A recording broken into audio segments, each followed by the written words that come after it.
السلام علیکم اسٹوڈنٹ، یہ سورۃ العنکبوت ہے۔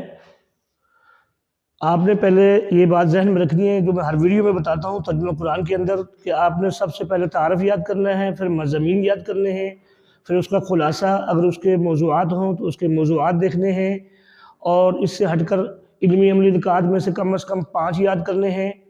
تو یہاں پر دیکھیے، پہلے ہے تعارف۔ یہ مکی صورت ہے، اس میں 7 رکوع اور 69 آیات ہیں۔ عربی زبان میں عنکبوت کے معنی ہیں مکڑی کے۔ اس صورت کی آیت 41 میں اللہ نے فرمایا ہے کہ مشرکین کی مثال ایسی ہے جیسے کسی مکڑی نے جالے پر بھروسہ کر رکھا ہو، اور اسی مناسبت سے اس کا نام سورۃ العنکبوت رکھا گیا۔ یہ اس کا تعارف ہے، یہ آپ نے لازمی یاد کرنا ہے۔ آگے ہے سورۃ العنکبوت کا خلاصہ لکھیں۔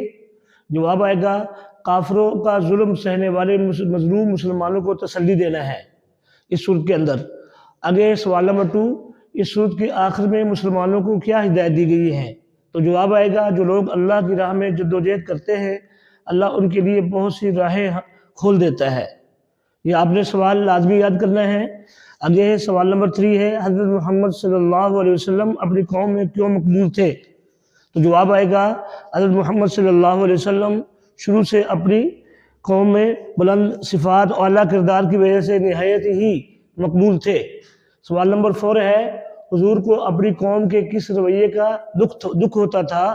تو جواب آئے گا، آپ کو امید تھی کہ آپ کی قوم اس راہ حق میں آپ کا ساتھ دے گی۔ آپ کو اپنی قوم کے رویے کا دکھ تھا، اس پر اللہ نے آپ کو اس صورت میں صبر کی تلقین فرمائی اور تسلی دی۔ تو یہ جوابات ہیں۔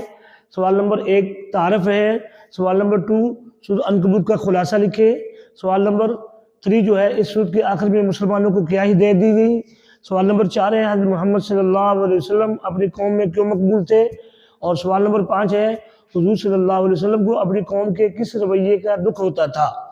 تو پیارے بچوں، یہ 5 سوال ہیں جو آپ نے یاد کرنے ہیں، اور باقی اس کے علاوہ جو آیات آتی ہیں مشق کے اندر وہ بھی آپ نے نہیں چھوڑنی، وہ بھی آپ نے لازمی یاد کرنی ہے۔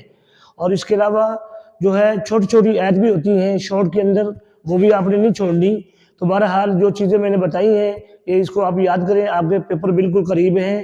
اللہ تعالیٰ آپ کو کامیاب کرے۔ السلام علیکم۔